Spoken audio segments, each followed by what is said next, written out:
Chers compatriotes, bonjour. Alors je prends la parole aujourd'hui parce que Mamadi Doumbouya et Fallou Doumbouya me donnent pleinement raison. Ils me donnent raison à travers ce communiqué vide de sens qu'ils ont publié. D'ailleurs, ça ne me surprend pas parce que quand deux Doumbouya se suivent, le second se met à l'infinitif.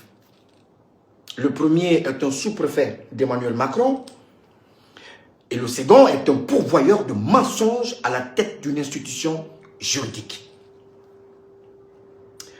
Chers compatriotes, lorsque le 5 septembre, ce gangster affirmait vouloir lutter contre la personnification de la chose publique, j'avoue que nous l'avions cru. Du moins, presque tous cru. Mais aujourd'hui, force est de constater que loin de dépersonnaliser l'État, il l'a au contraire modélé à son image, centralisé, il l'a régionalisé, il l'a communautarisé et ethnicisé.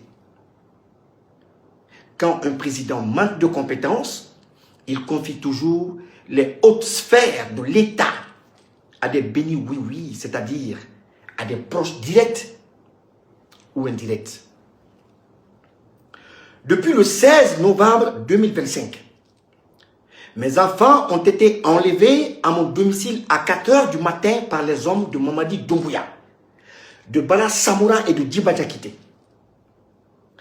Au-delà du fait que les organisations internationales telles que l'ONU, telles que l'OGDH et d'autres aient demandé l'ouverture d'une enquête sérieuse pour retrouver rapidement ces mineurs, ce vassal qu'ils appellent procureur, pièce maîtresse de la planification et de l'exécution du sale boulot de Mamadi Doumbouya, a brillé par un silence absurde.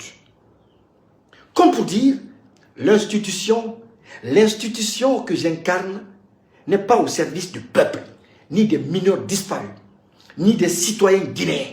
Elle est simplement au service d'un gangster, d'un boucher qui dort sur un lit de cadavres depuis le 5 septembre. Chers compatriotes, le communiqué publié par ce pourvoyeur de mensonges appelé procureur affirme une fois de plus que le sous-préfet de la France, Mamadi Doumbouya, est le principal instigateur des enlèvements de citoyens dans notre pays. Il n'y a pas de débat.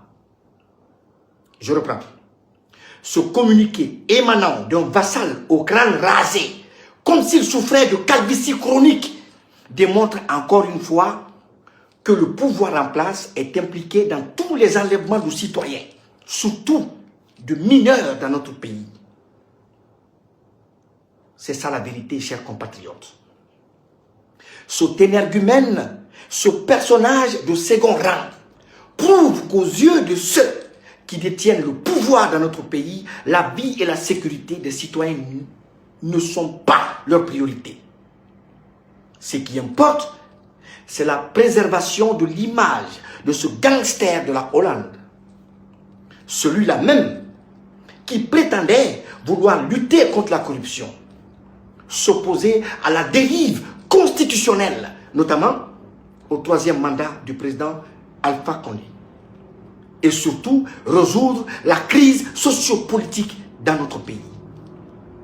Celui-là même qui avait promis de faire de la transition un processus sur 3 axes. 3 axes, je dis bien. C'est-à-dire les réformes institutionnelles, la refondation de l'État et l'organisation des élections libres et transparentes auxquelles il ne prendrait pas part. Point barre. La priorité n'a jamais été la lutte contre le terrorisme. La priorité n'a jamais été la lutte contre l'insécurité ou la défense du territoire face aux groupes armés, comme dans le Sahel. La priorité était connue de tous. Il s'agissait d'une problématique essentiellement socio-politique. Chers compatriotes, je terminerai rapidement cette vidéo en te rappelant, M. Fallou Doumbouya, que les actes anti-institutionnels que tu poses aujourd'hui visant à banaliser la vie de citoyens, que tu as pourtant la responsabilité de protéger, te rattraperont et tu en répondras tôt ou tard devant le tribunal des hommes et celui de l'histoire.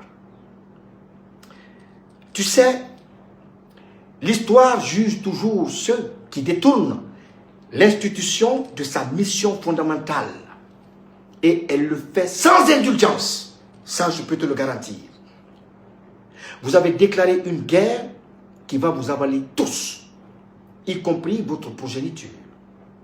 Libérez mes enfants parce que je ne ferai pas de compromission. Libérez mes enfants parce que je ne ferai pas de compromission. Merci.